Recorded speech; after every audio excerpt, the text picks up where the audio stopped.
Ya explicamos entonces lo que es series verbales por su presentación, ¿no es cierto? Hablamos de que de alguna manera, ¿no es cierto?, existen series verbales de un término que son separados por comas y de parejas de términos que son separados por puntos y comas.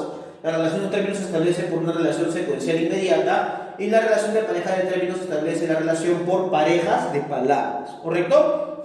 Ahora vamos a la explicación de clases de series de palabras, pero por su estructura lógica. Por su estructura lógica existen dos tipos de series verbales lineales, o sea, continuas, y series verbales alternas o también denominadas discontinuas, ¿correcto? ¿Por qué se les llama series verbales lineales, no? Porque se establece la secuencia lógica de las palabras en forma continua, inmediata, ¿correcto? Por ejemplo, tengo acá faro, foco y linterna. Primer término, segundo término, tercer término.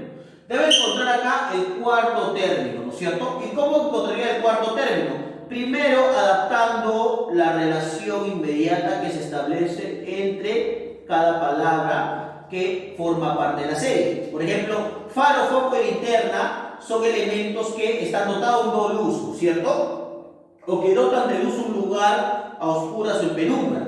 Entonces, faro, foco, linterna. Y por ejemplo, profesor, ¿podría colocar por acá candelabro? Puede ser candelabro. Candelabro.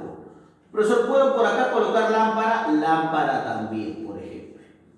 Profe, ¿por qué? Porque encontré la relación, ¿correcto? Entonces acá cuarta y aquí una quinta palabrita. ¿Te das cuenta? O sea que se guarda la misma relación, ¿no? Es lineal porque es continua. ¿Te das cuenta? Pero ¿por qué esas series verbales se le llaman series verbales alternas? Se les llama alternas porque la secuencia lógica en que se presenta la serie es de forma discontinua. O sea que no será esta secuencia inmediata, sino que los elementos pueden estar en una relación discontinua, equidistante, o también, como se les llama a ustedes, como lo ponen, salteado.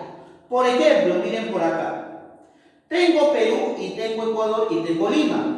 Entonces yo me di cuenta acá inmediatamente que el primer término se va a relacionar con el tercer término. ¿Y por qué, profesor? Porque Perú es la capital, perdón, Perú es el país, ¿no es cierto? Y Lima es su capital.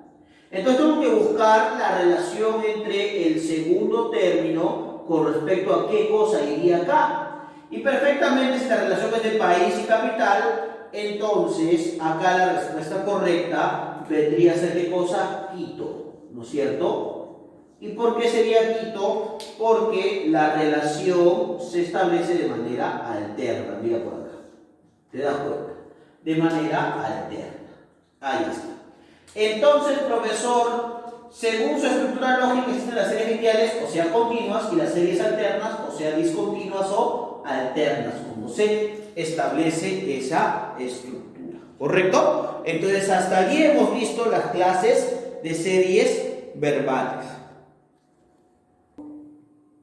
Vamos a la tercera parte de la clase, que tendría que ver con la estructura de un ejercicio de series verbales. Por lo general, la estructura clásica de un ejercicio verbal tiene el enunciado de la serie verbal y luego tiene las alternativas múltiples, ¿no? Dentro del enunciado podemos determinar una relación inmediata, ¿cierto? Esa relación inmediata se determina a partir de la necesidad lógica que debemos tener en consideración para encontrar el término que se nos está pidiendo, pero si no sabemos la relación no podemos encontrar ese término faltante.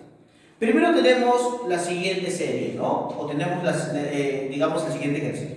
Renacimiento, barroco y neoclasicismo. La pregunta es, si el alumno no tiene conocimientos de cultura general, o al menos de literatura como tal, no va a poder desarrollarlo. Pero si los tiene, ustedes deben saber que acá hay una secuencia determinada de movimientos literarios, ¿no es cierto? Por ejemplo, el Renacimiento es, de alguna manera, un movimiento literario que surge en el siglo XVI, por ejemplo, ¿no es cierto? En el siglo XVI, por ejemplo. ¿No es cierto? Ahí está. Barroco es otro movimiento literario que se opone al Renacimiento porque el barroco recarga su forma al momento de componer o de hacer literatura y se desarrolla en el siglo XVII Y el neoclasicismo se desarrolla en el siglo XVIII, ¿correcto? ¿Qué vendría a ser pues esta imitación sin ninguna, digamos, originalidad de los elementos clásicos de la literatura, ¿no? El neoclasicismo, que se desarrolla sobre todo en Francia, por ejemplo, ¿no? Uno de sus máximos representantes del neoclasicismo, o uno de los máximos representantes del neoclasicismo es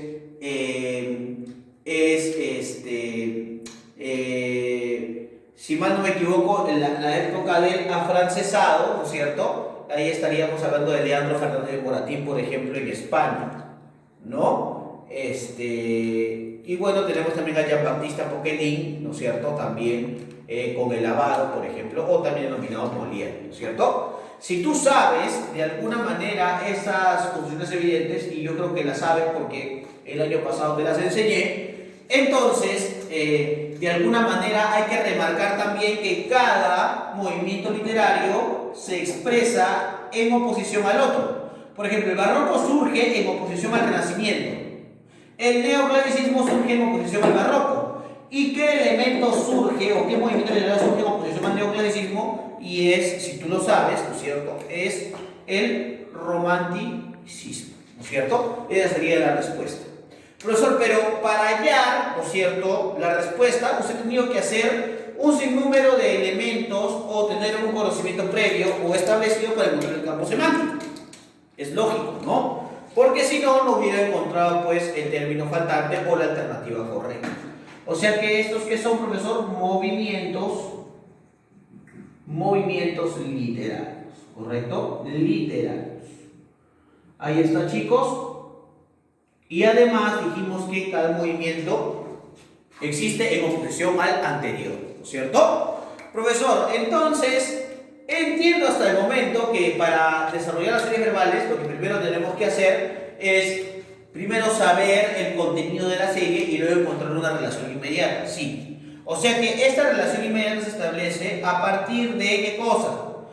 Hay que tener en consideración esto, ¿no? Para resolver los ejercicios de series verbales debemos tener en cuenta el campo semántico, ¿correcto? ¿Y qué es el campo semántico, profesor?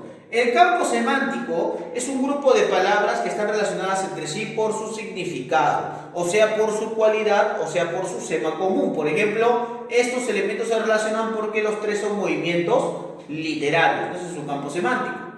Por ejemplo, hace un rato dijimos que general, comandante mayor y teniente se relacionan por un elemento común, que son rangos militares, o sea, es su campo semántico, ¿no? Si no establecemos la relación del campo semántico, materialmente no podemos encontrar la respuesta correcta de estos ejercicios.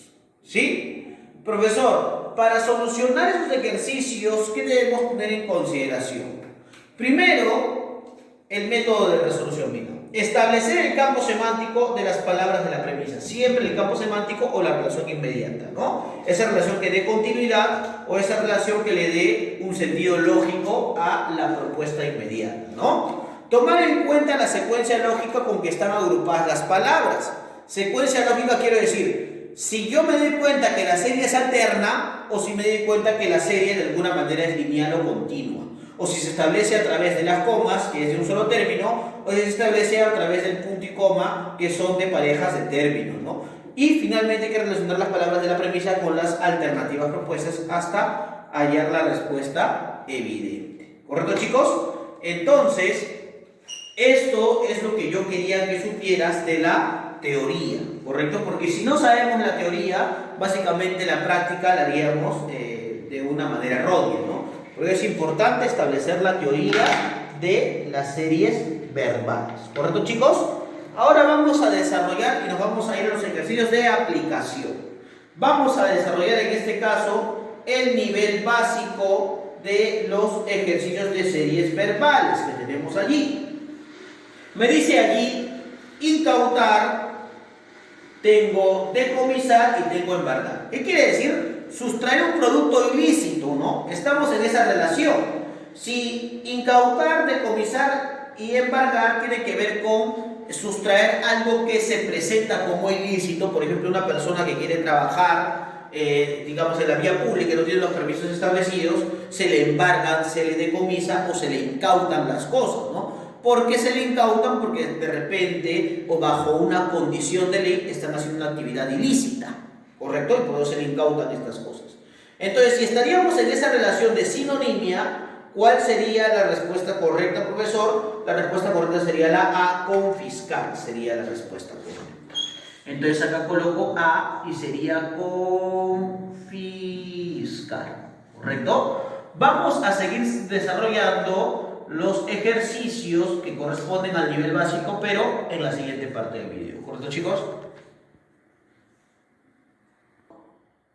Listo, chicos, vamos al ejercicio número 2.